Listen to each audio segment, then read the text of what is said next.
ಇದೆ ಸರ್ ನಮ್ಮ ಲವ್ ಸ್ಟೋರಿಯ ಮರೆಯಲಾರದ ಕಥೆ.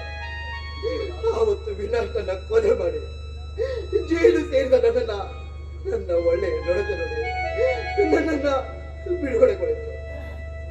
ಜೈಲಿಂದ ಬಿಡುಗಡೆಯಾದ ನಂತರ ನನ್ನ ತಾಯಿನ ನೋಡ್ಬೇಕು, ನನ್ನ ತಾಯಿ ಕಾಲಿಗೆ ಬಿದ್ದು ಕ್ಷಮೆ ಕೇಳ್ಬೇಕಂತ ಓಡಿ ಮನೆಗೆ ಹೋದೆ ಸರ್. ಆದ್ರೆ ಅಲ್ಲಿ ನಾನು ಲವ್ ಮ್ಯಾರೇಜ್ ಮಾಡಿಕೊಂಡು ಮನೆ ಬಿಟ್ಟ ಕೆಲವೇ ದಿನಗಳಲ್ಲಿ ನನ್ನ ತಾಯಿ ಸಾವು ತಪ್ಪಿದ್ದ ವಿಷಯ ನನ್ನ ನೆರೆ ಮನೆಯವರಿಗೆ ಗೊತ್ತಾಯ್ತು ಸರ್. ಆ ಕಡೆ ತಾಯಿಯನ್ನು ನೋಡ್ಕೊಳಕ್ಕಾಗಿದೆ, ಈ ಕಡೆ ನನಗಾಗಿ ಸರ್ವಸ್ವವನ್ನು ಬಿಟ್ಟು ಬಂದ ನನ್ನ ಮಡದಿಯನ್ನು ಕಾಪಾಡಕ್ಕಾಗದೆ ಹುಚ್ಚರಾಗಿ ಇಬ್ಬರನ್ನು ಕಳ್ಕೊಂಡು ಬೀದಿ ಅಲಿತಾ ಇದ್ದೆ ಸರ್. ಪ್ರತಿದಿನ ಪ್ರತಿಕ್ಷಣ ಅವಳು ನೆನಪಾದಾಗಲ್ಲ ನನ್ನ ಬಡಗೆ ಸಮಾಧಿ ಬಳಿಗೆ ಬಂದು ಪರಿತಪಿಸ್ತಾ ಇದ್ದೀನಿ. Oh my God, what a love story! ಎಂತ ಮರೆಯಲಾಗದ ಕತೆ ನಿನ್ನ ಬಾಳಿನ ಜೀವನದಲ್ಲಿ ನಡೆದಿತ್ತು. ಆ ವಿಧಿಯು ನಿನ್ನ ಬಾಳಿನಲ್ಲಿ ಚದುರಂಗದ ಆಟವನ್ನೇ ಆಡಿಬಿಟ್ಟು ನೋಡಿದೆಯಾ ಜೀವನ. ಪ್ರತ್ಯಕ್ಷ ಕಂಡರು ಪ್ರಮಾಣಿಸಿ ನೋಡಬೇಕು ಎನ್ನುವ ಈ ಕಲಿಕಾಲದಲ್ಲಿ ಬೇರೆಯವರ ಹೇಳಿಕೆ ಮಾತು ಕೇಳಿ ನಿನ್ನ ಸಂಸಾರದಲ್ಲಿ ಎಂತ ಆಘಾತವನ್ನೇ ತಂದುಕೊಂಡೆ. ಜೀವನ್ ಇರ್ಲಿ, ಆಗಿದ್ದಲ್ಲ ಮತ್ತು ನನ್ನ ಜೊತೆ ನನ್ನ ಮನೆಗೆ ನಿನಗೊಂದು ಒಳ್ಳೆ ಮಾರ್ಗ ತೋರಿಸ್ತೀನಿ ಬಾ ಜೀವನ್. ಈ ಸಮಾಜದಲ್ಲಿ ಬಾಳಲಾರದಷ್ಟು ಬೇಸಕ್ಕೆ ಹೋಗಿದ್ದೇನೆ. ಬದುಕಿದ್ರು ನನಗೆ ಬೆಲೆ ಇಲ್ಲ ಸರ್. ನನ್ನ ಜೀವನವೇ ಶೂನ್ಯವಾಗಿದೆ. ಈ ಪಾಪಿನ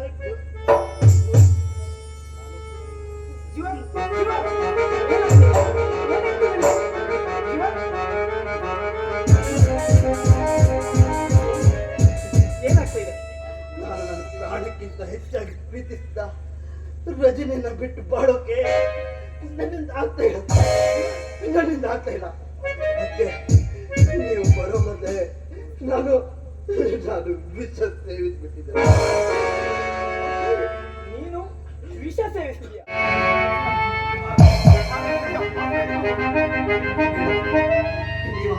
ನೀವೀಗ ಎಷ್ಟೇ ಪ್ರೀತಿದ್ರು ನಾನು ಬದುಕಲ್ಲ. ನಾನು ವಿಷ ಸೇವಿಸಿ ಹಾಗೆ ತುಂಬಾ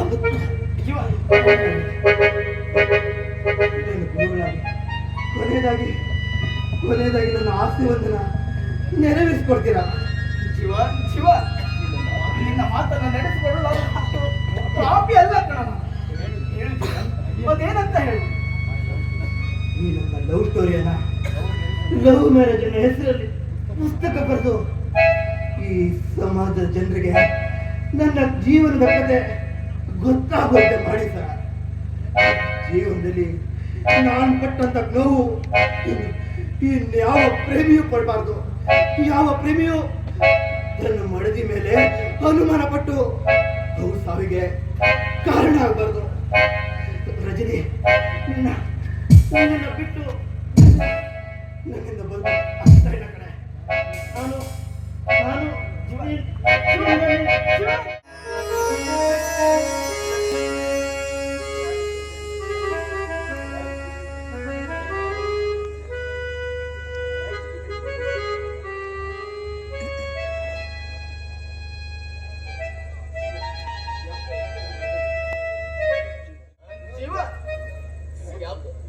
ಯಾಕೋ ಈ ತರ ಮಾಡ್ಕೊಂಡೆ? ನಮ್ಮ ಕಾಲೇಜಿನ ರ್ಯಾಂಕ್ ಸ್ಟೂಡೆಂಟ್ ಆಗಿ ಬೇರೆಯವರಿಗೆ ತಿದ್ದಿ ಬುದ್ಧಿ ಹೇಳಬೇಕಾದ ನೀನೇ ಎಂತ ಕೆಟ್ಟ ನಿರ್ಧಾರವನ್ನ ತೆಗೆದುಕೊಂಡೆ. ಮುಂದೂಡೋಣ. ಈ ಸಮಾಜದ ಯುವ ಪೀಳಿಗೆಯಲ್ಲಿ ನಾನು ಬೇಡಿಕೊಳ್ಳುವುದಿಷ್ಟೇ, ಯಾರೇ ಪ್ರೀತಿ ಮಾಡಿ ತಪ್ಪು ಆದ್ರೆ ಪ್ರೀತಿ ಮಾಡಿ ಮೋಸ ಮಾಡಬೇಡಿ. ಅದು ಬಹಳ ದೊಡ್ಡ ತಪ್ಪು. ಹೆತ್ತ ತಂದೆ ತಾಯಿಯಂದಿರು ಪ್ರೀತಿಯನ್ನ ಯಾಕೆ ನಿರ್ಲಕ್ಷಿಸ್ತಾರೆ ಗೊತ್ತಾ? ಎಲ್ಲಿ ತಮ್ಮ ಮಕ್ಕಳು ಪ್ರೀತಿ ಮಾಡಿದವರಲ್ಲಿ ಮೋಸ ಹೋಗಿ ಮನನೊಂದು ತಮ್ಮ ಜೀವಕ್ಕೆ ಏನಾದ್ರೂ ಹಾನಿ ಮಾಡ್ಕೊಳ್ತಾರೋ ಅನ್ನೋ ನಿಷ್ಠೆಯಿಂದಲೇ ಈ ಪ್ರೀತಿಯನ್ನ ನಿರ್ಲಕ್ಷಿಸ್ತಾರೆ. ನಿಮ್ಮಲ್ಲಿ ಕೈ ಮುಗಿದು ಬೇಡ್ಕೊಳ್ಳುವುದಂದ್ರೆ, ನೀವ್ಯಾರೇ ಲವ್ ಮಾಡಿ ಲವ್ ಮ್ಯಾರೇಜ್ ಆದ್ರೂ ಕೂಡ ತಮ್ಮ ತಂದೆ ತಾಯಿಯವರು ಹೆಮ್ಮೆ ಪಡುವ ರೀತಿಯಲ್ಲಿ ಬದುಕಿ ಬಾಳಿ. ಇನ್ನೊಬ್ಬರ ಗಾಳಿ ಮಾತನ್ನ ಯಾವತ್ತೂ ಕೇಳಬೇಡಿ. ಇದೇ ನನ್ನ ಹಾರೈಕೆ.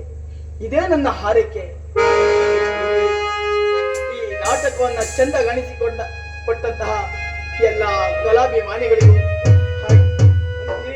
ಮಾರುತಿಯು ಸಕಲ ಸಮೃದ್ಧಿಯನ್ನ ನೀಡಲಿ ಎಂದು ಈ ನಾಟಕಕ್ಕೆ ತೆರೆ ಎಳಿತಾ ಇದ್ದೇನೆ.